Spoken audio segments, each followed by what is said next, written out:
mundo convertido en cementerio.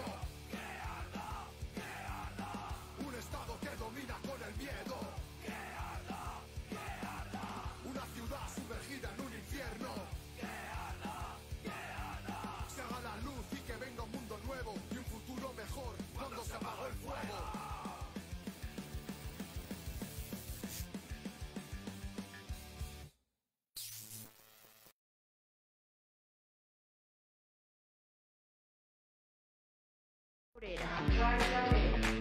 Opinión y análisis político.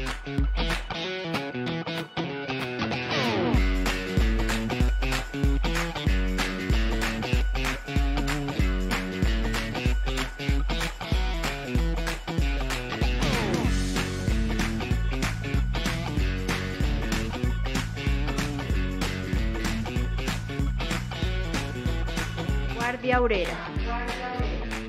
Opinión y análisis político.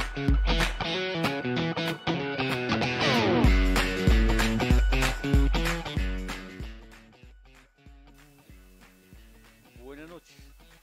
Primero, pues, excusas por la tardanza un poco, pero por problemillas acá, pues, técnicos. Pero bueno, ya se logramos solucionarlo y seguimos adelante con el programa. Primero que todo, mi acostumbrado combativo y revolucionario saludo a toda la audiencia, igual a los invitados en esta noche, como al equipo técnico que hace posible esta transmisión. Recordemos, amigos, que siempre todos los programas están encaminados a fortalecer el trabajo por la construcción del Partido del Proletariado, porque sin partido no habrá revolución. Con esto pasamos entonces a los principales sucesos de esta semana, tanto nacionales como internacionales.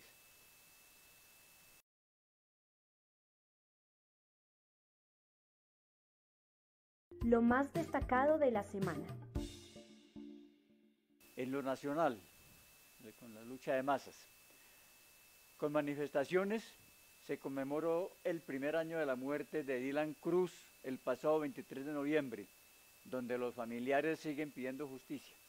Es de resaltar el papel de la juventud y en general del pueblo, que ya no cree en los golpes de pecho de los politiqueros y el Estado asesino, y que se demostró cuando Claudia López fue abucheada por asistir en una forma cínica al evento. En otra noticia, el 25 de noviembre en Colombia y en el mundo se vivieron manifestaciones por el Día Internacional de la Eliminación de la Violencia contra la Mujer. Miles de mujeres tomaron las calles en reivindicación de sus derechos y en memoria de todas las víctimas de violencia de género en este 2020. Reivindicaciones como garantías para tener una vida libre y segura, igual la necesidad de rendir homenaje a las mujeres asesinadas, violadas, desplazadas y maltratadas física y psicológicamente. Asimismo, el 25 de noviembre se desarrolló un paro de taxistas, quienes protestaron en contra de los proyectos de ley que hacen trámite en el Congreso y que buscan autorizar el servicio de transporte público a través de plataformas. En otras protestas que transcurrieron la semana pasada se destaca la realizada en Muso, que ha dejado varias personas heridas y un posible muerto. Varios guaqueros llevan días protestando para buscar cabida en las minas del occidente del departamento de Boyacá, el único sustento de al menos 2.000 personas. Las protestas se recrudecieron, pues los amos imperialistas que saquean los recursos naturales en Colombia tienen el respaldo del Estado y sus fuerzas represivas, que golpearon e hirieron a varios manifestantes. En lo internacional, el sábado 28 de noviembre se encendieron las protestas en Francia contra la represión. El hecho se enmarcó en la paliza de unos policías al músico negro Michael Sackler, quien afirma haber sido víctima de una agresión racista. Este caso reanimó las protestas contra una ley de seguridad que propone el gobierno y que los manifestantes advierten hará invisibles los casos de abuso de las fuerzas represivas de este país. Mientras tanto, en Guatemala, ese mismo sábado, miles de guatemaltecos reanudaron las manifestaciones al concentrarse en la plaza frente a la antigua sede del gobierno en la capital para exigir la renuncia de Alejandro Yarmati, a quien responsabilizan de encubrir actos de corrupción y de manejos oscuros en la elaboración del presupuesto del país para 2021, que luego fue anulado. En otros hechos, se presentó una protesta de artistas cubanos, luego que el gobierno desalojara a jóvenes en huelga de hambre. Más de 200 artistas, intelectuales y activistas del movimiento San Isidro se plantaron el pasado viernes en protesta frente al Ministerio de Cultura de Cuba, un día después de que la policía desalojara por la fuerza a un grupo de jóvenes en huelga de hambre en La Habana. En un comunicado publicado en redes sociales, los jóvenes participantes en el plantón indicaron que protestaron contra lo que consideraron violaciones de derechos humanos en la isla.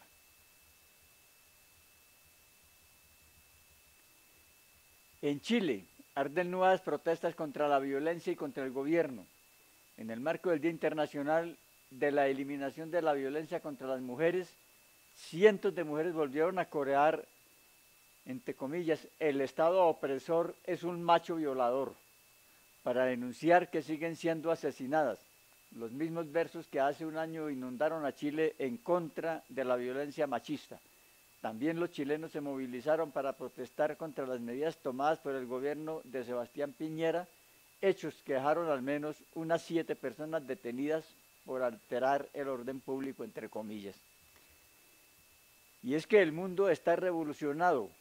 En Londres, más de 150 personas fueron arrestadas luego de que manifestantes, contrarios al confinamiento, lanzaron botellas a los policías y los embistieron el sábado en el centro de Londres.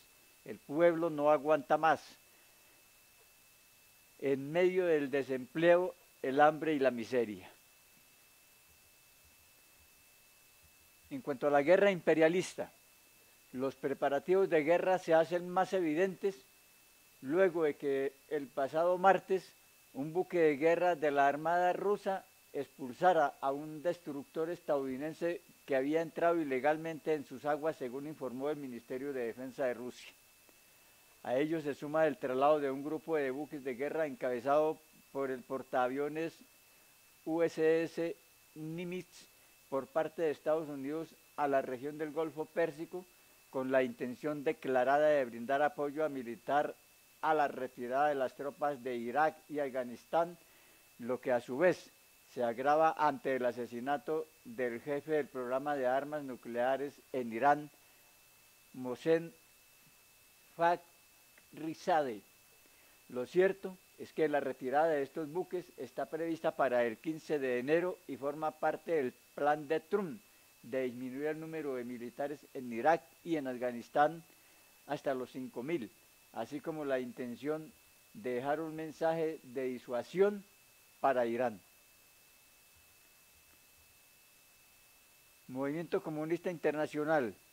Con gran júbilo se conmemoró el bicentenario del nacimiento de Federico Engels en varios portales, blogs culturales y hasta en portales burgueses como La Nación. Se exaltó la labor y obra de Engels, que indudablemente marcó un hito en asuntos de filosofía, economía y política, que al día de hoy siguen vigentes. En Colombia, la organización Notas Obreras realizó un evento virtual. De igual manera, el portal digital Revolución Obrera desarrolló un evento en vivo, contando con saludos de diferentes partes del mundo y con una exposición que dejó ver la necesidad de trabajar por una nueva internacional comunista y de avanzar en los preparativos para la revolución proletaria mundial. Sobre el estado y las contradicciones de clases, se conoce hoy la carta de renuncia del director de doctrina militar del Ejército, coronel Pedro Javier Rojas Guevara, enviado el 22 de septiembre a Duque, debido a, según él, ha perdido la confianza absoluta en el alto mando encabezado por el general Zapateiro. Esto demuestra que al interior del ejército se están presentando divisiones como reflejo de las contradicciones entre sectores de las clases dominantes. El que se presente en el ejército una fractura indica una debilidad, no solamente en la estructura del Estado, sino también del régimen. Debilidad que se debe aprovechar para intensificar la lucha de masas y conquistar reivindicaciones y preparar las fuerzas para la revolución.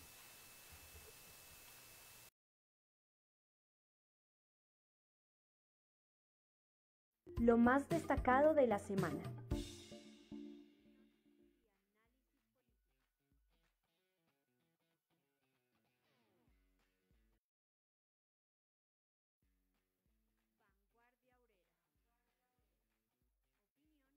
Y análisis político.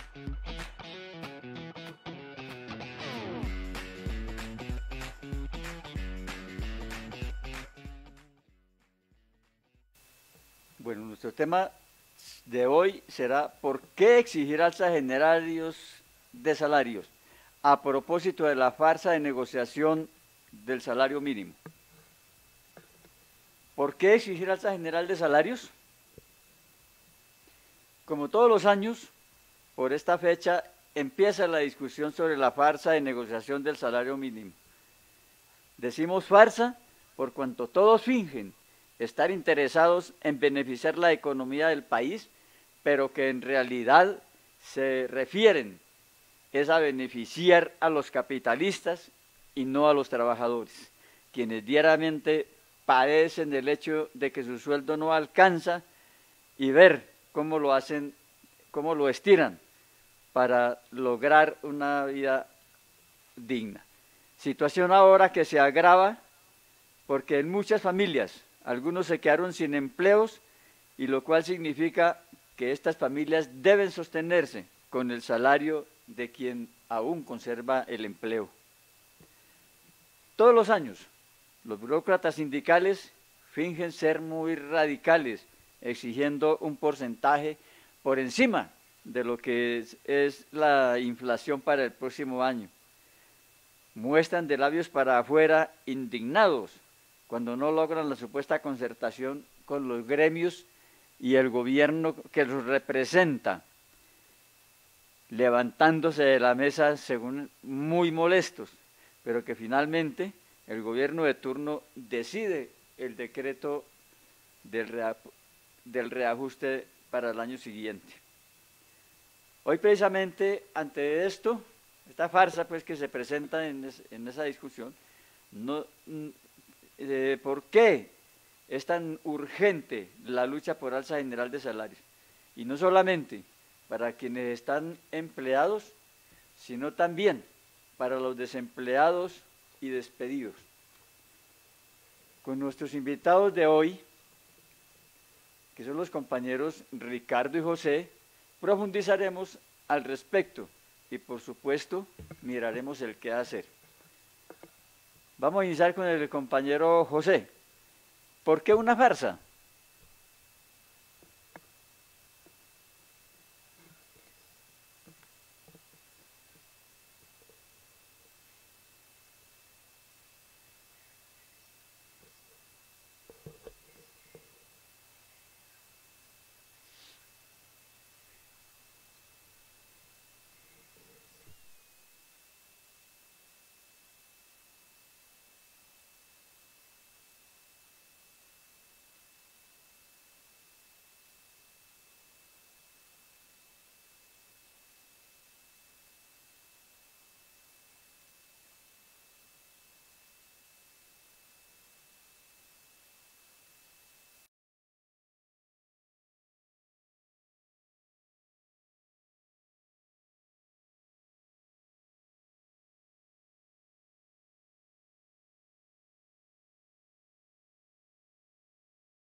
Nos dicen que no se escucha nada.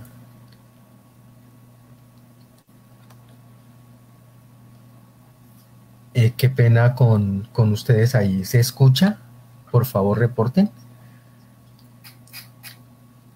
Bueno, no sé hasta dónde me escucharon, pero estaba diciendo que fue creada pues la tal, con ese nombre rimbombante, de Comisión Permanente de Concertación de Políticas Salariales y Laborales, que ordenaba la Constitución del 91, fue creada en 1996 en el gobierno de Ernesto Samper, el del elefante, y estaba en el Ministerio de Trabajo el jefe vendeobrero que había salido de presidente de la CUT, Orlando Obregón Salvogal. La tal comisión está adscrita al Ministerio de Trabajo según esa ley, la ley 278, y dentro de las funciones que tenía era fijar de manera concertada la política salarial teniendo en cuenta los principios constitucionales que rigen la materia y concertar el salario mínimo de carácter general teniendo en cuenta que debe garantizar una calidad de vida digna para el trabajador y su familia, dentro de otras cosas bonitas. Bueno, pero realmente, ¿en qué consiste esta jugada que es una burla para los trabajadores y que se repite cada año? En el artículo 5 de la ley 278 entonces está que la comisión permanente, con ese nombre grandísimo, entonces está compuesta por representación del gobierno, por 5 burócratas sostenidos por el pueblo que ganan millones y millones: Ministerio de Trabajo, Ministro de Hacienda, Ministro de Desarrollo, Ministro de Agricultura, el director del Departamento de Planeación Nacional, por los empleadores, los representantes y los respectivos suplentes de las asociaciones nacionales gremiales, es decir, de los grandes cacaos del país, de los distintos sectores económicos. Y además de eso, en representación de los trabajadores, 5 representantes con sus suplentes personales, y posteriormente fue modificada y le dieron participación a los pensionados. Y obviamente de los supuestos trabajadores, representantes de los trabajadores, entonces por 4 años, o si deciden cambiarlos antes. Realmente en la tal comisión esa de concertación no están representados los asalariados, los trabajadores. Está el gobierno, los patrones y los jefes vendeobreros de las centrales sindicales. Y hay que decirlo con todas las letras. Son jefes vendeobreros los que están empotrados en la dirección de las centrales sindicales. ¿Qué se puede esperar de Julio Roberto Gómez? ¿Qué se puede esperar del señor Morantes? ¿Y qué se puede esperar ahora del señor de la CUT? Cuando el de la CUT ahorita está vinculado al partido burgués, ese que ahorita se llama Dignidad, el señor Morantes al Partido Liberal, y Julio Roberto pues anda hasta con el uribismo. Por tanto, no están representados los trabajadores allí. Pero incluso, así fuera promovido algún dirigente honrado, estaría en minoría respecto a los representantes del gobierno y los patronos y los jefes vendeobreros. Incluso, así fueran los 5 representantes de los trabajadores consecuentes realmente, defensores honrados de los intereses de los trabajadores, estarían en minoría. Eso es lo mismo que un tribunal, es una comisión tripartita, y entonces eso es pelea de tigre con burro amarrado. Son 10 contra 5. Por consiguiente, siempre es una burla para los trabajadores creer que allí se va a conseguir algo, incluso siendo consecuentes los compañeros que llegan allá. pero no estamos hablando de eso, estamos hablando de que allí llegan, son los jefes vendeobreros. Ese es el primer aspecto, pues, de la burla esa que repiten cada año, con la cual rebajan el salario realmente todos los años. Durante los últimos 24 años han hecho esa. Porque además ninguno de los aspectos que tienen en cuenta en las tales discusiones, en la tal concertación, tienen que ver con el salario. Por consiguiente, es una comedia que repiten y con eso siguen engañando a los trabajadores. ¿Qué tienen en cuenta? La meta de inflación del año siguiente que calcula el Banco de la República y el gobierno, la productividad, que no es nada que tenga que ver con el salario realmente, y la contribución de los salarios al Producto Interno Bruto y el asunto del IPC, del índice de precios al consumidor. Nada tiene que ver con el salario. Igualmente, le agregan a eso, es que la creación del empleo, el mejoramiento de la producción y la productividad, como si eso dependiera de los salarios, ¿sí? La reconversión industrial, la recalificación laboral, la participación de los trabajadores en la gestión de las empresas. Imagínense eso, como si los trabajadores tuvieran algo que ver con cualquiera de esas cosas.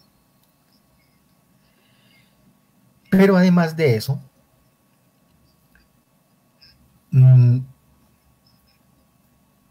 la farsa termina si no hay acuerdo, que ha sido en todos estos 24 años apenas 5 veces se han puesto de acuerdo, pero siempre, independientemente de eso, termina con un decreto de la Presidencia de la República. ¿Y qué dice como parágrafo la ley? Dice, cuando definitivamente, leo textualmente, no se logre el consenso en la fijación del salario mínimo para el año inmediatamente siguiente, a más tardar 30 de diciembre de cada año, el gobierno lo determinará teniendo en cuenta como parámetros la meta de inflación del año siguiente fijado por la Junta del Banco de la República y la productividad acordada por el Comité Tripartito de Productividad que coordina el Ministerio de Trabajo y Seguridad Social. Además, la contribución de los salarios al ingreso nacional, al incremento del Producto Interno Bruto y el índice de precios al consumidor. Es decir, jamás habrá un alza de salarios, se pongan o no de acuerdo allá, porque ninguno de esos aspectos, como veremos más adelante, tiene que ver con el salario. Y es tan una farsa que los mismos burgueses reconocen que la comisión ha sido un fracaso durante los 24 años de existencia, y dicen solamente se han puesto de acuerdo en 5 ocasiones. Demuestra, por un lado, que la tal concertación es un engaño y la negociación es una farsa completa. Pero ¿por qué los jefes de las centrales se prestan entonces para esto? Que es la pregunta que tienen que hacerse los compañeros obreros. Y la respuesta es sencilla. Porque la misión de estos señores es servir a los intereses de los capitalistas y darle la careta democrática a la dictadura del capital sobre el trabajo. Para eso les pagan, para garantizar la sumisión de los obreros. Por eso jamás, en lo que dura la charlatanería y la farsa de negociación del salario mínimo, jamás en toda la historia, en estos 24 años, han hecho siquiera una movilización, es decir, una manifestación que debía ser lo mínimo que hicieran para exigir alza de salarios. Mucho menos, por consiguiente, van a llamar a la huelga. Jamás. Que es la forma realmente como se conquista el alza de salarios. Y el asunto fundamental de la relación entre el salario y la ganancia no está determinado por lo que conversen allá estos charlatanes en esa farsa. Tiene que ver directamente por la lucha de clases entre los capitalistas y los asalariados, entre los burgueses y los proletarios. Es una lucha entre la ganancia y el trabajo realmente. Y es una lucha antagónica. Sí, es antagónica, compañeros. Porque la parte que se apropia el capital, es decir, la ganancia, aumenta o disminuye en la misma proporción en que se aumenta o disminuye el salario. Si la ganancia aumenta, para los capitalistas disminuye en esa misma proporción el salario de los proletarios.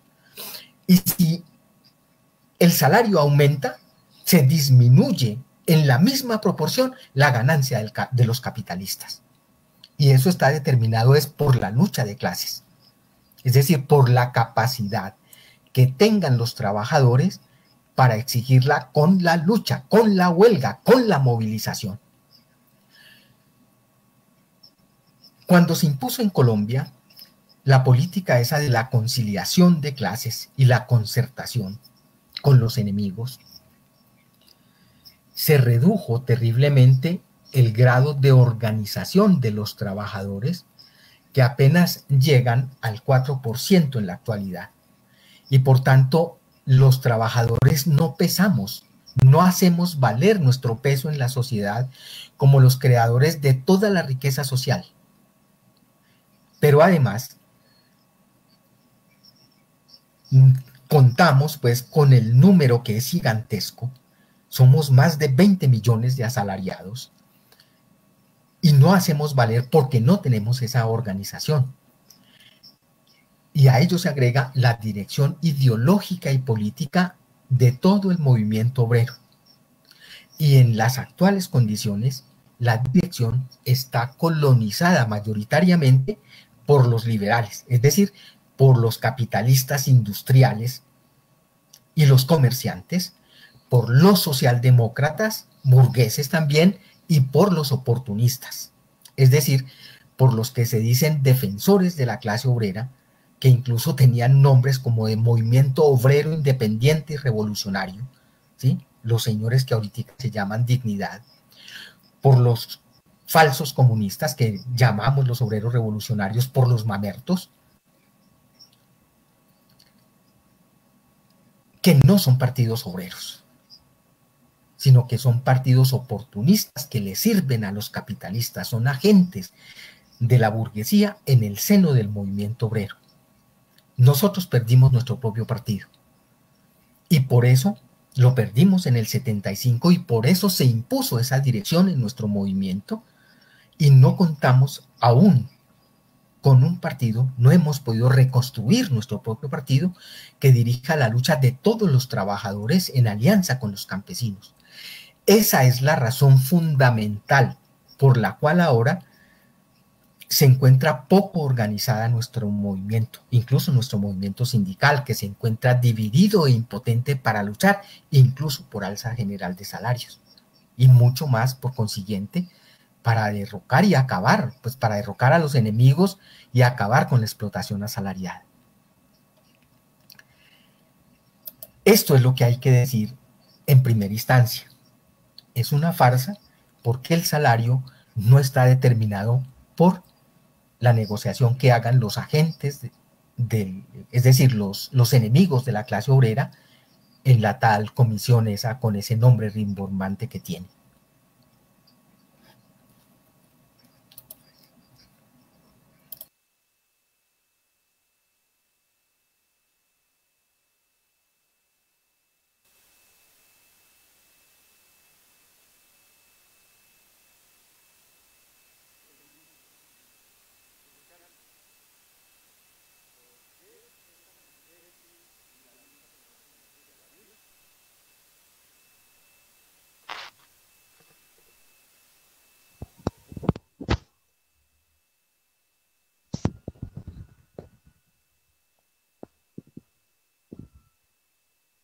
Bueno, muy buenas noches para todos ustedes y si me están escuchando y me permiten, yo meto ahí algunas ideillas que tengo al respecto. ¿Les parece bien?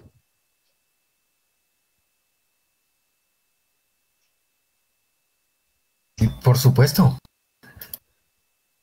Listo, bueno, yo creo que hay una parte que me parece muy importante de lo que comentaba José ahorita y tiene que ver con ese papel que juegan esos supuestos dirigentes que están negociando el salario y lo que realmente son. Una cosa es lo que aparentan y otra cosa es lo que son. Realmente ellos no están bajo ninguna circunstancia ahí para luchar por alza de salarios. Ellos están simplemente ahí cumpliendo un papel que va en beneficio de el Estado, que va en beneficio de los gremios económicos y es mostrando una cara supuestamente democrática para ver como que el salario sí se estuviera concertando entre trabajadores y empresarios y gobierno, pero realmente es un papel falso, es una labor de zapa que están haciendo ahí. Es una de las ideas más importantes en las que hay que insistir permanentemente y sobre todo dirigidas en el sentido de que la culpa no es de ellos. Muchos de nosotros nos rasgamos las vestiduras tratándolos mal y diciéndoles que son unas pestes, que son unas porquerías, que son unos vendidos, que son unos traidores, que no cumplen con lo que prometen. Pero realmente es que el problema no es de ellos, es que la culpa no es de ellos, porque es que ellos están hechos especialmente para eso. Por eso es que se llama oportunismo, por eso es que se llaman jefes vendeobreros, por eso es que cumplen la labor de zapa entre los trabajadores. La culpa no es de ellos. La culpa, yo insisto, como he insistido en otras ocasiones que me han dado la posibilidad de conversar al respecto, la culpa es de el sector de los revolucionarios, de los que se dicen revolucionarios, de los que claman por la lucha, de los que hablan de que hay que movilizarse y de que hay que enfrentar eso en las calles, pero siguen debajo de cuerda, debajo de las sábanas, en el closet, esperando que ellos se radicalicen y que ellos sí cumplan un papel, que ellos llamen a la lucha, que ellos llamen a la manifestación, que ellos llamen al paro. Ese es el primer aspecto que quiero seguir insistiendo permanentemente sobre eso. Hay que desembarazarse de ese asunto. Ellos no van a hacer nada y hay es que pasar por encima de ellos. Es decir, tenemos que dejar de estar esperando, ilusionados en que ellos van a cumplir ese papel algún día, porque jamás lo van a hacer, porque para eso no están hechos.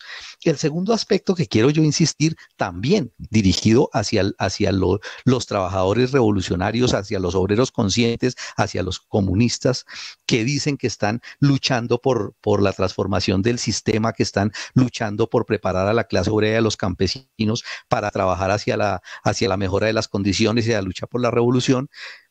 Pues hay un problema ahí importante que hay que también aclarar y es el aspecto de cómo se desprecia la lucha de resistencia de la clase obrera. Se desprecia, es literal, es así. Usted ve en los programas, usted ve en la propaganda, usted ve en los pronunciamientos de muchas organizaciones y no le prestan atención a eso. Consideran eso un problema que no tiene absolutamente nada que ver e incluso tildan a los revolucionarios que se preocupan por eso, los tildan de economicistas, de estar peleando únicamente por los asuntos estomacales, por cosas de esas. Yo quiero hacer una mención especial a un texto que también se mencionó en el programa anterior, que me parece valiosísimo y que insisto en que hay que leerlo del comienzo al final. Es el texto de Losowski que se llama De la huelga a la toma del poder. Precisamente en uno de sus partes que titula El mayor enlace entre las huelgas económicas y políticas determina la poderosa fuerza revolucionaria. Es una sección y todo es muy bueno, pero en esta él se preocupa por explicar de una manera muy sencilla, pero a la vez muy profunda, como cuando se desprecia la una o la otra, cuando se desprecia la lucha por las condiciones de sobrevivencia, por el salario, por el empleo, por la salud, por cualquiera de esos aspectos, cuando se desprecia eso, y se le presta únicamente atención a los asuntos que llamamos estratégicos, se convierte un error en una equivocación política profunda. En una de sus partes, él llama, Losowski, precisamente citando a Lenin, llama la atención de cómo, textualmente, 4 renglones, cuando las masas se levantan y su descontento rebasa los límites, cometeríamos el mayor de los crímenes contra los obreros, un error táctico si dijéramos al trabajador, declara la huelga solo en forma de protesta o de manifestación, o declara la huelga contra la autocracia sin presentar ninguna reivindicación económica. No, la gracia está en poder juntar, en poder enlazar esos dos aspectos, porque eso es lo que le da el carácter revolucionario a eso. Y mucho más en los asuntos económicos, mucho más en los asuntos del problema del salario y de las condiciones de supervivencia. No en vano, gran parte de la obra precisamente del marxismo y de Engels, que estábamos conmemorando los 200 años precisamente ayer, no en vano ellos le dedicaron un trabajo enorme, inmenso, a tratar ese problema, el problema del salario, el problema de la explotación. Eso no es porque sí, eso no es porque ellos eran economistas o cosas de esas, no, es porque encierra un asunto profundo de una capital importancia. Entonces, llamar la atención sobre eso, sobre aquellos obreros o sobre todo aquellos revolucionarios que se dicen muy revolucionarios, pero que realmente asumen una actitud completamente pues de desprecio frente a eso. Bueno, entrando ya a un aspecto que creo yo tiene que ver, enlazando con lo de esto que estamos tratando, de por qué esto tiene importancia, yo quiero referirme rápidamente a unos aspectos en torno a lo siguiente. Existe, lo primero que nosotros tenemos que comprender es quitarnos un asunto de la esencia misma de la manera como se analiza el problema del salario, ¿sí? Entendiendo esto como que es sobre todo una relación social, no es una relación individual. Existe una relación social donde la clase burguesa compra toda la fuerza de trabajo de la clase obrera. Todo el secreto del salario está en comprender que no podemos analizar el asunto del salario como un asunto de individuos, porque es que las cosas, los problemas sociales no se juzgan como asuntos fundamentalmente individuales, sino esencialmente como asuntos sociales. Es decir, y eso lo entendemos mirando un aspecto de la realidad, por ejemplo, ¿sí? ¿Cómo viven o cómo sobreviven los desempleados? Porque son una franja enorme de la población. ¿De dónde comen? ¿De dónde viven? ¿De qué se alimentan? ¿Con qué pagan servicios? Mal o bien, lo que sea, pero ¿cómo lo hacen?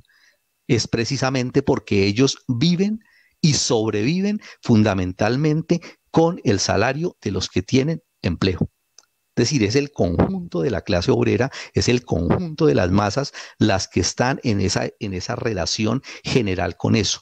Toda la clase, absolutamente toda, vive sobre la base del salario, del conjunto de los salarios. Y en esa medida, los capitalistas lo que hacen es simplemente dividirlos, es utilizar una parte de esa fuerza de la clase obrera y a la otra la inutilizan, convirtiéndola en lo que se llama un ejército de reserva.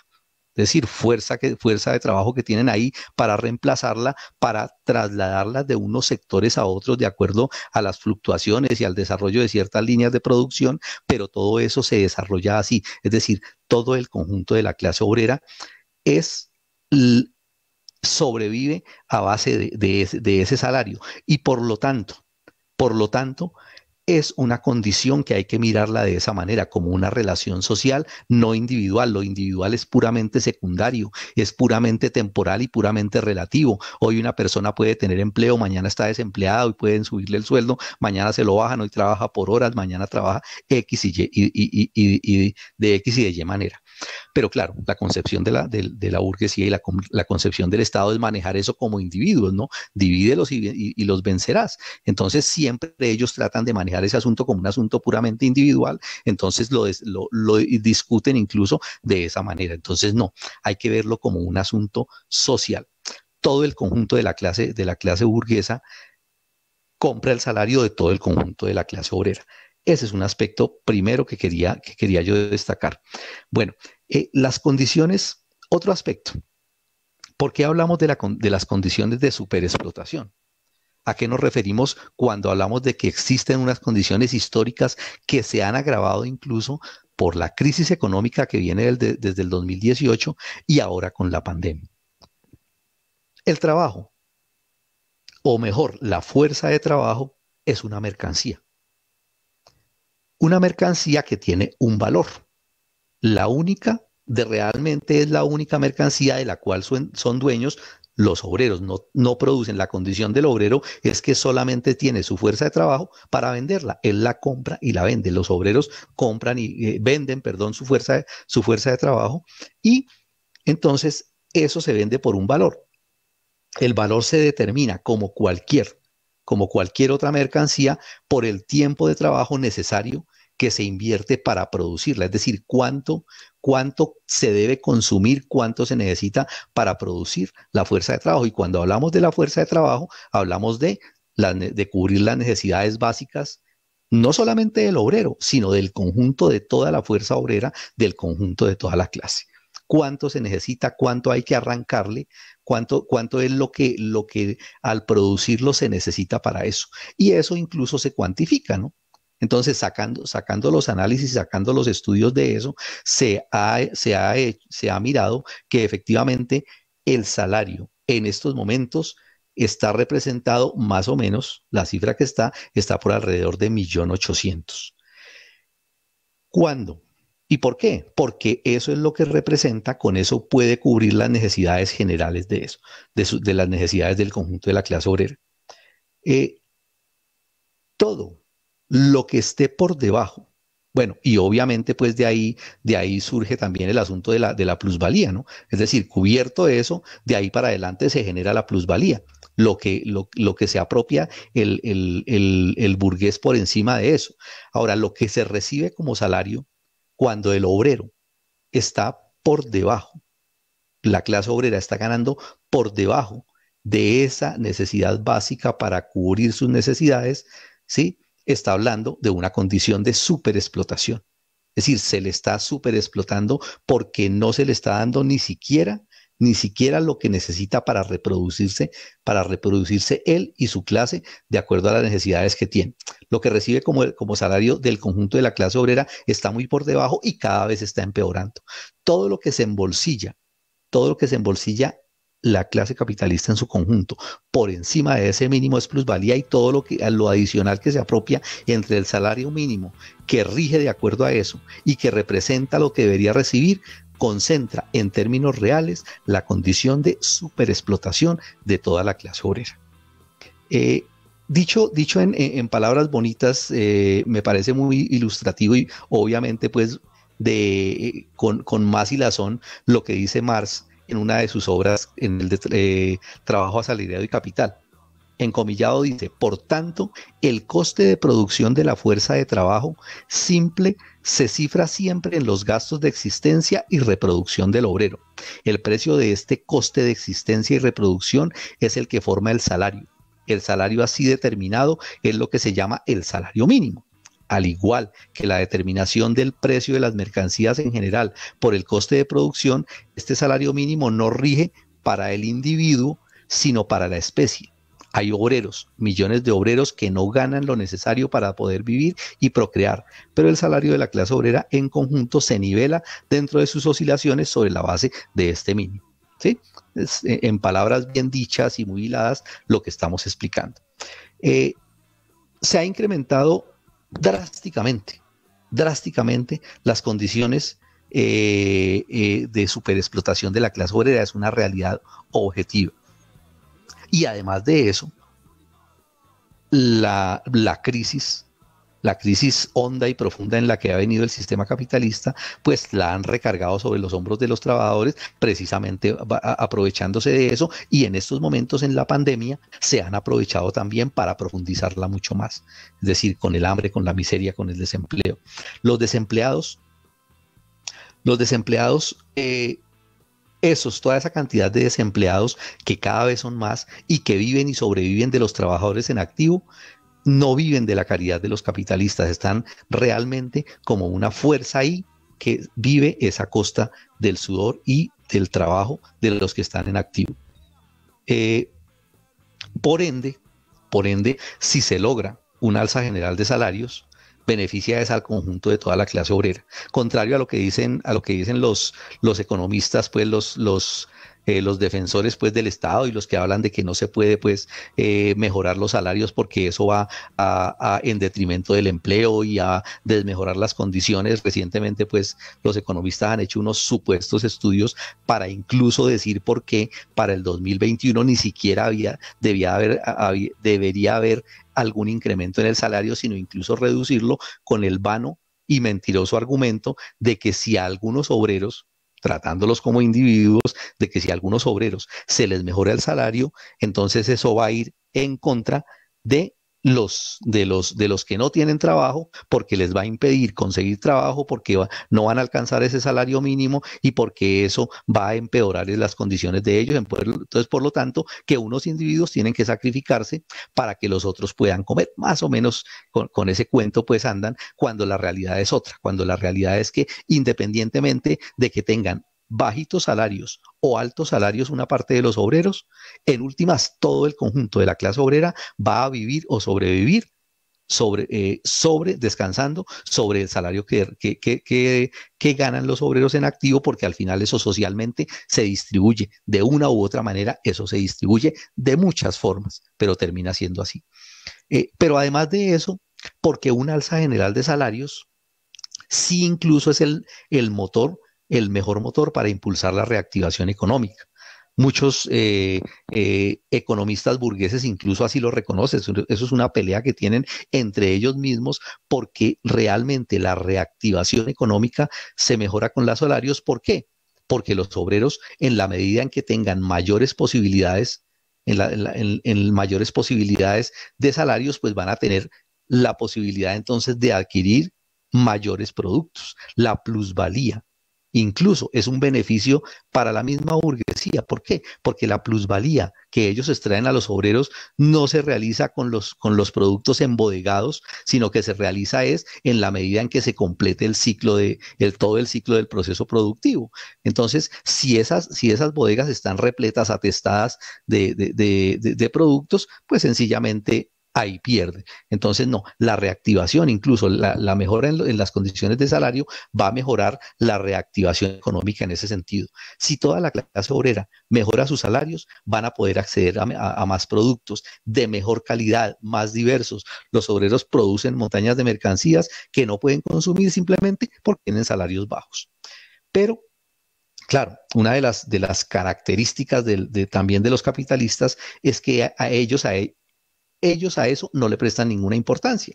Un aspecto tan importante como eso, no le prestan importancia simplemente porque a ellos les interesa es la ganancia inmediata, es decir, la propia, la de ellos individual.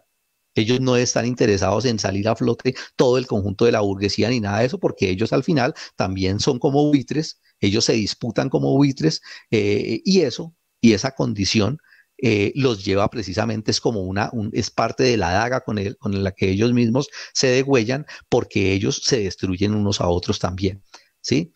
El alza general de salarios estimula el empleo. El aumento de salarios no genera desempleo, por el contrario, es un motor generador de empleo en la medida en que se mejora la capacidad adquisitiva, ¿sí? Y si se mejora la capacidad adquisitiva, se estimula la compra y se estimula por ende la producción, y por tanto los capitalistas se ven incentivados a contratar nuevos puestos de trabajo, ¿sí?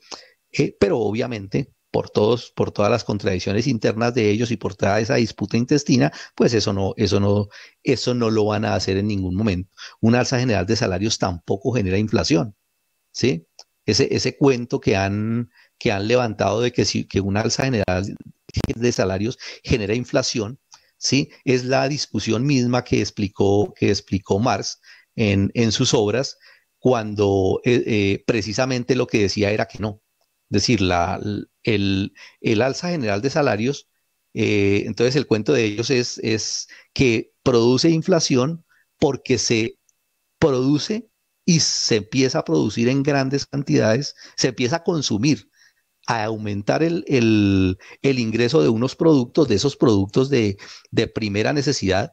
Entonces se empieza a consumir y eso aumenta los precios de una manera exagerada y ellos consideran que entonces por eso se genera inflación. Entonces que un alza general de salarios promueve esa inflación cuando la realidad es otra. La realidad es que incluso en las condiciones en que temporalmente, partiendo de que eso sucediera de esa manera, de que se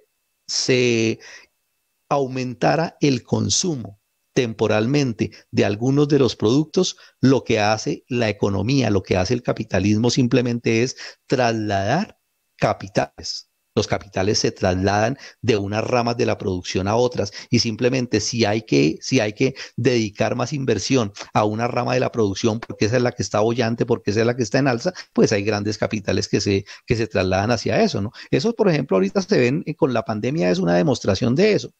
Cuando empezó la pandemia, hubo se acaparó, por ejemplo, todo el negocio de los tapabocas. ¿Sí? Entonces, sí, claro, los primeros días usted iba a conseguir y conseguía tapabocas a 4.000, a 5.000 pesos y todo eso. ¿Cuánto duró eso? Simplemente mientras una parte del capital se traslada, ¿sí? Y eso incluso lo que hace es aumentar la producción y vuelve a nivelarse el precio de esos productos. Un producto como esos que uno podría decir, no, esa vaina se agotó en un momentico porque todo el mundo quería eso. En estos momentos incluso el mercado ya está sobresaturado de esa materia prima. Y eso se ve en los medicamentos, eso se ve en los alimentos, eso ve en todas partes. Entonces eso no genera inflación, eso es un cuento de ellos. Y además de eso, si eso genera inflación, pues simplemente quebraría a una parte de los burgueses, de los que producen lo que no se consume mucho,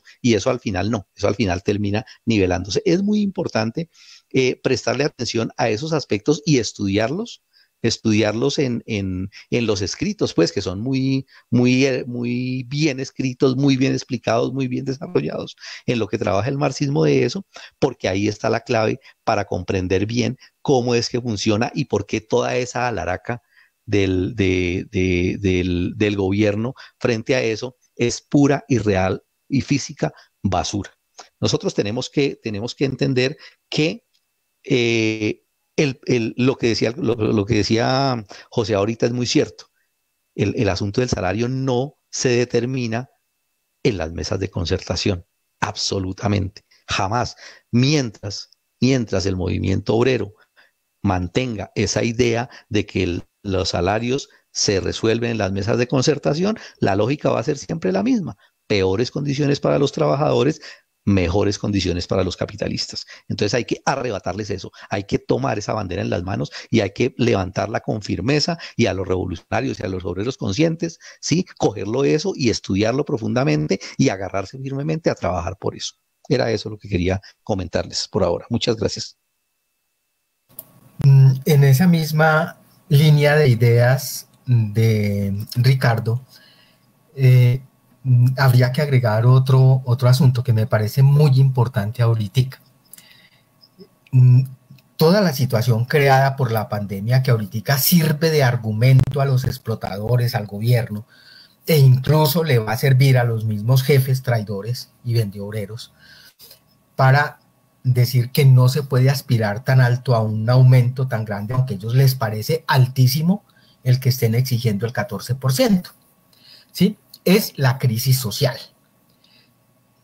Dicen que no, que la crisis está grave, que lo del empleo, bueno, la productividad, las mentiras de siempre.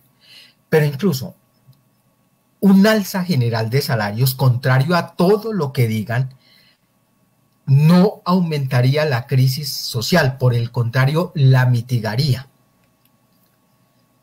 ¿Por qué? Porque por lo mismo que decía Ricardo ahorita, mejoraría la condición de los asalariados y por ahí derecho de los desempleados y los subempleados, es decir, la gente que está ahorita literalmente en el arroyo o sobreviviendo a cuenta de rebuscarse de cualquier manera en las ventas ambulantes.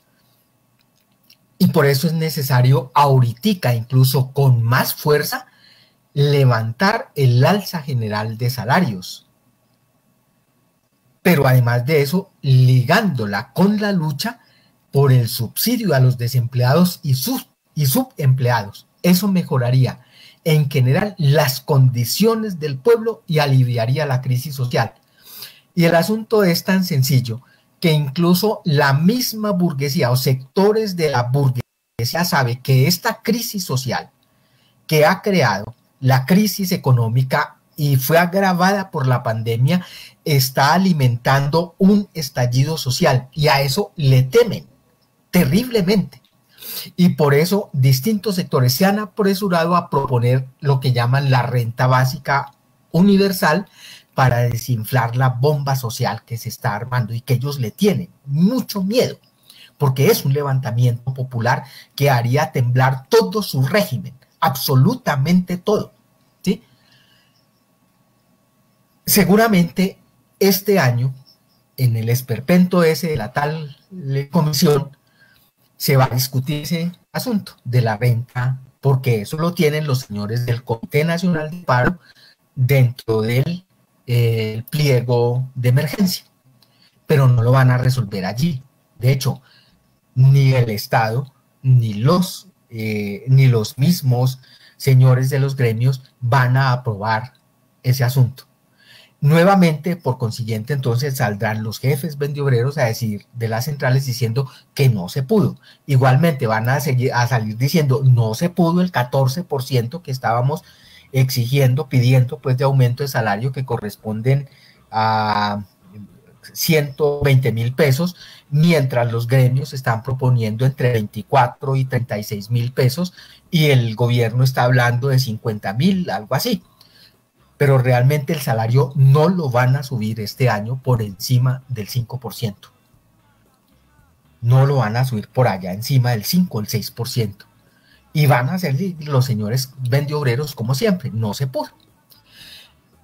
La lucha por el alza general de salarios son, así como por el subsidio a los desempleados y subempleados, son banderas de la lucha inmediata de todos los trabajadores, independientemente de su condición, pero además de eso, de sus familias. Es todo el problema social, como decía Ricardo. Y está ahí, es un verdadero ejército que los comunistas debemos mirar y los revolucionarios debemos mirar, no solamente para la lucha inmediata, pues por el paro general indefinido, sino para organizar, son fuerzas para organizar para la revolución que está andando. Es muy importante entonces ese problema del alza general de salarios. No es un problema economicista, como decía correctamente Ricardo ahorita, que algunos dicen, no, puro economicismo. Esos tales muy políticos seguramente son los revolucionarios provenientes de la pequeña burguesía, ahita, o los que son engañados con frases izquierdistas, y se equivocan profundamente, porque precisamente el alza general de salarios y ahorita acompañada por el subsidio a los desempleados y subempleados es una lucha necesaria para impedir la degradación física y espiritual de la clase obrera. Marx decía que al pelear por el alza general del salario, los obreros no hacen más que cumplir con un deber para consigo mismos y para con su raza. Ellos únicamente ponen límites a las usurpaciones tiránicas del capital. Igualmente, la lucha por alza general de salarios, al luchar por alza general de salarios, los obreros no hacen más que oponerse a la depreciación pues, de su fuerza de trabajo y a su degeneración física y espiritual. Asuntos concretos que hoy tienen que ver directamente no solamente con la farsa que están negociando ya, ¿sí?, sino con el decreto 1174, que es una nueva reforma laboral que va a empeorar las condiciones generales de los trabajadores y significa una reducción general del salario de los obreros, sino además con el proyecto de ley 010, que no solamente va a acabar con lo que queda pues, de salud pública, sino empeorar las condiciones de los trabajadores. Pero la otra arista que tiene esto frente a que es un problema de la lucha política, eso no tiene nada de economicista. la lucha por el alza general de salarios, al convertirse en una lucha general de la clase obrera, es una lucha política. No existe una muralla china entre la lucha económica y la lucha política. Toda lucha general o por las reivindicaciones generales de la clase obrera es exactamente una lucha política, no politiquera, política, es decir, contra el Estado, como representante de los capitalistas. Y esa lucha política se conquista y los trabajadores pueden conquistarla con la huelga política, que hoy tiene nombre propio, se llama paro general indefinido. Esa es una huelga política, es una lucha política por el conjunto de las reivindicaciones del pueblo en su conjunto, ya no solamente de la clase obrera, sino todo el pueblo trabajador, es decir, los campesinos y los pequeños propietarios contra el Estado, contra los representantes de los capitalistas. Así están los asuntos para ahorita. Los compañeros dicen, ¿qué hacemos? ¿Cómo va a quedar el salario mínimo? Compañeros, no esperen nada de lo que va a salir de esa mesa de concertación, de esa farsa. No va a haber más allá del 5%, el 6%.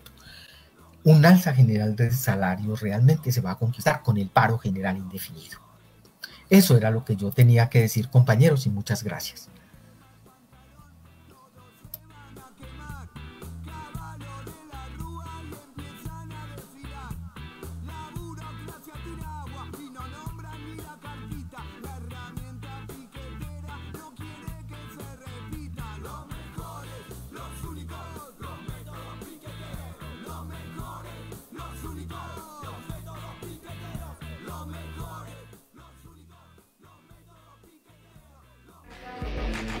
Opinión y análisis político. Bueno, ya que me dan la posibilidad ahí de hablar una cosita y me parece muy importante, si me están escuchando, espero que sí. Hace un comentario ahí en el chat, alguien diciendo que sin partido no hay huelgas políticas de masas. Creo que vale la pena aclarar eso. Las huelgas políticas de masas se dan independientemente de la existencia de un partido o incluso sin la condición de que haya una conciencia plena del movimiento de masas. Las huelgas están caracterizadas como huelgas políticas porque enfrentan políticas del Estado. Sí, eso es lo que las caracteriza y eso lo habla y lo explica el leninismo de una manera muy clara y concreta de eso. Se explica en el quehacer, se explica en otras obras muy importantes, porque lo que la caracteriza fundamentalmente es que no es un enfrentamiento con un patrón individual, con una medida específica en un enfrentamiento, pues, sino que ya enfrenta políticas de Estado. Y eso es lo que le da el carácter de huelga y eso es lo que le da el carácter de político, ¿sí? Entonces es importante que eso quede bien claro y se puede efectivamente estudiar en las obras, pues, básicas del marxismo.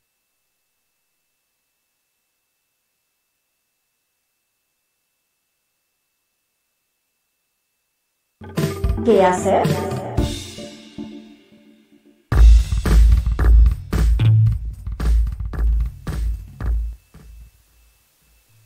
Bueno, muy bien, gracias a los compañeros Ricardo y José por sus exposiciones.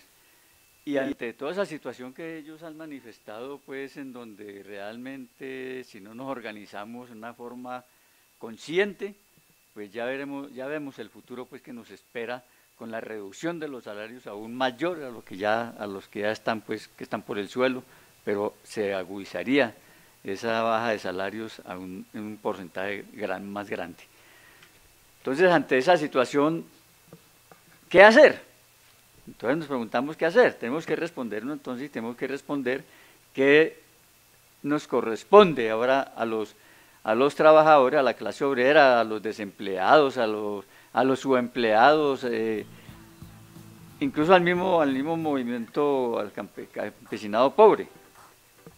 Entonces, lo primero que tendremos que analizar es el problema de la unidad. Es decir, en este momento, los obreros, los trabajadores, nos encontramos en una división que decimos nosotros artificial, que se da por una parte. Existen una cantidad de centrales obreras, aclarando, como ya se aclaraba, que las centrales obreras en este país realmente no garantizan y no representan a los trabajadores en ningún aspecto. Por otro lado, la burguesía, y lo venimos mirando desde 1991 con la ley 50, que ahí el Estado patrocinó la creación de sindicatos en una misma empresa, es decir, atomizó el movimiento, atomizó a los trabajadores que podían sindicalizarse en muchas organizaciones. Y el problema no es ese tampoco, el problema es que como no hay una conciencia de clase de la dirigencia sindical, entonces es lo que obstaculiza pues las peleas, la lucha que hay que dar en unas mejores condiciones. Otra cosa es las diferencias en la contratación. Nosotros vemos aquí cómo hay contrataciones pues a término indefinido, hay contrataciones a término, están las contrataciones por terceros, por prestación de servicios, es decir, eso también a la vez obstaculiza porque supuestamente estos trabajadores dicen que no pueden organizarse sindicalmente, y resulta que eso en la práctica se ha logrado. Pero bueno, los despedidos, los subempleados y desempleados, que hay que luchar intensamente para organizar a estos trabajadores que han quedado pues en la calle y que están en una situación de miseria. Otro aspecto que aparentemente pues ayuda pues que a la crisis por la que estamos atravesando y que se dice que los venezolanos han desplazado cantidad de fuerza de trabajo de acá, y resulta que uno dice, si los obreros venezolanos que se han desplazado para acá se organizan y conjuntamente con los trabajadores de Colombia, porque es que nosotros siempre decimos, la clase obrera es una sola, tanto en Colombia como en el mundo, entonces no hay por qué nos estemos dividiendo pues artificialmente también, no, tenemos que hacer causa común, tanto los trabajadores colombianos con los venezolanos. Y ante esa situación pues de desunión, de falta de organización, necesitamos precisamente fortalecer las organizaciones sindicales, necesitamos construir, como se viene haciendo ya en alguna forma, sindicatos desde el punto de vista con independencia de clase, es decir, con independencia de los partidos politiqueros, de las mismas dirigencias vendeobreras y con independencia de los partidos políticos del Estado y del mismo Estado. Crear las federaciones sindicales igual con estos sindicatos independientes como parte de la nueva central sindical revolucionaria que tendremos que tener para poder avanzar pues en esa lucha por las reivindicaciones inmediatas que necesita la clase obrera.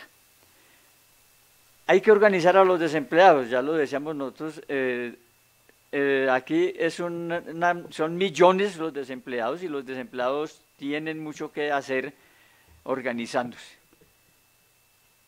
Lo otro es que tenemos que mantener firme la necesidad en avanzar hacia el paro general indefinido y de realizar las tareas para su preparación. ¿Cómo se logra con esto? Es a través de los comités de lucha o de huelga en todas las fábricas, en todas partes.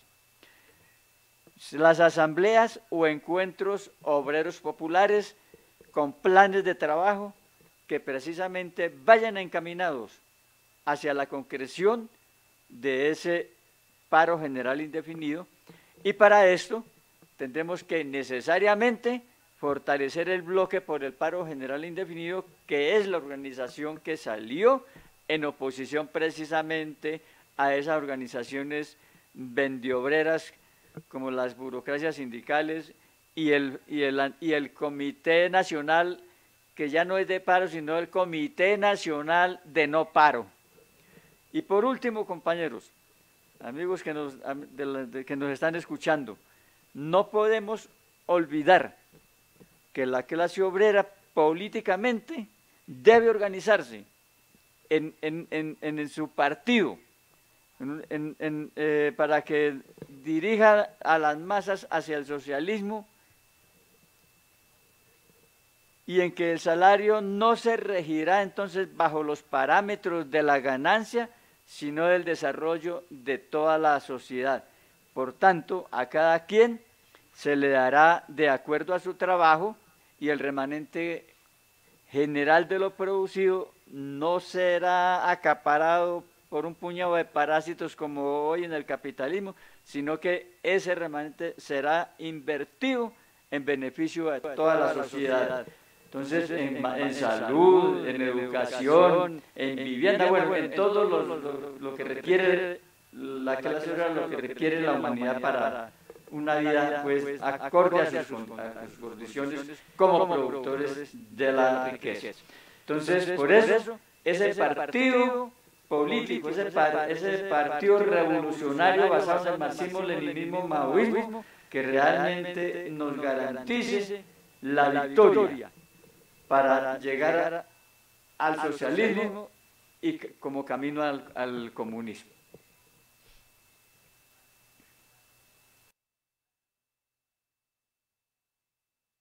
Los recomendados de Vanguardia Obrera.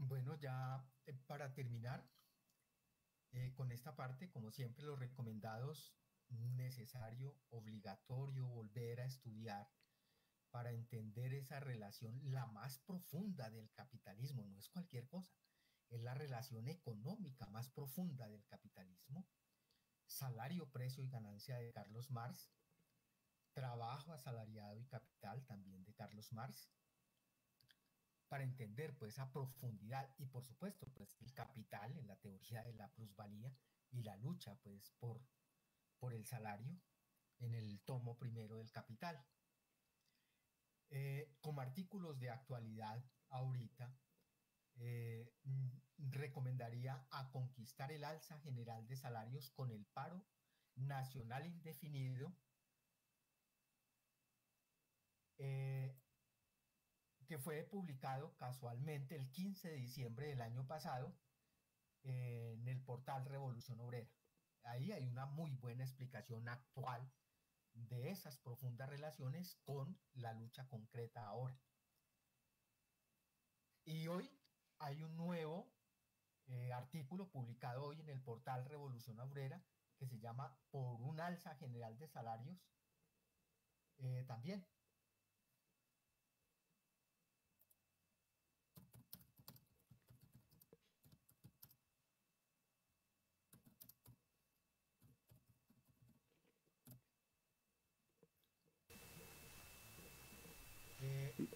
Dicen que no se está escuchando. ¿Ahora se escucha? Si están pidiendo que vuelva a empezar con los recomendados. Me dicen que muy bajito que el volumen. No se escuchó lo de los recomendados. ¿Ya?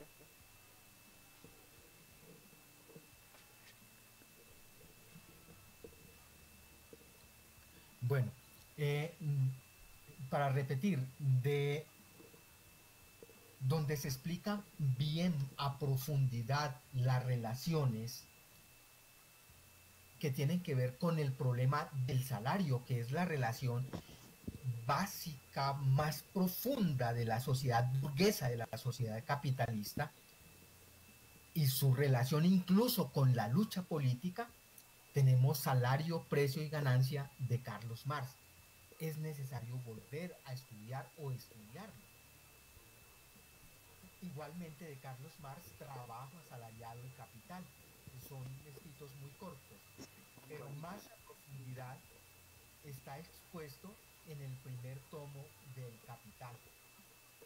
Y ya visto de conjunto, pues en el tomo 3 del Capital. Como artículos vigentes ahorita respecto a este problema, está para recomendar uno publicado el 15 de diciembre del año pasado, que se llama A conquistar el alza general de salarios con el paro nacional indefinido, en el portal Revolución Obrera, www.revolucionobrera.com. Y un artículo publicado hoy en el mismo portal que se llama Por un alza general de salarios. Siguen insistiendo en que está muy bajito, que no se escucha nada.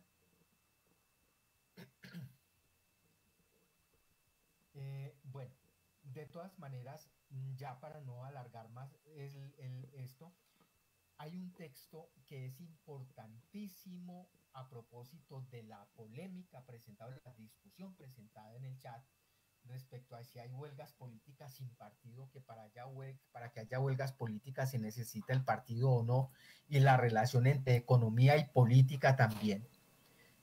Es muy importante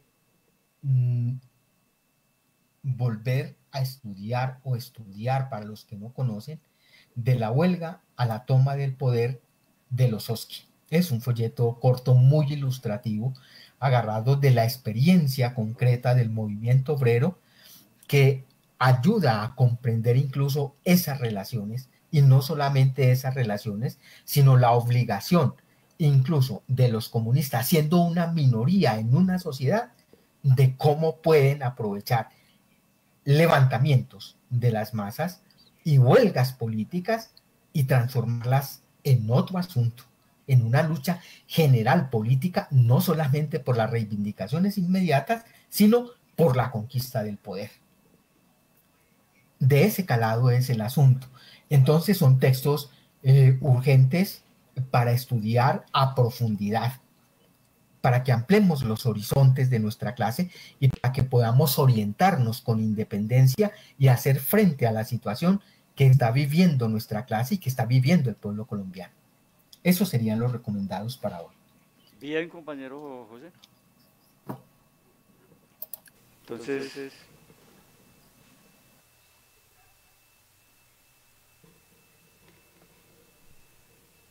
ya con las exposiciones de los compañeros, pues, que acabó de comentar el compañero José, y críticas.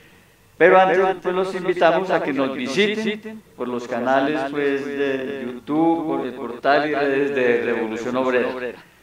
Muy buenas noches, compañeros, y recuerden pues el impulso a la construcción del Partido del Proletariado, porque sin partido no habrá revolución, y ya sabemos que la revolución es la que nos va a sacar de todos estos problemas de miseria y de hambre que está viviendo la humanidad. Buenas noches, compañero. Buenas noches, muchas gracias.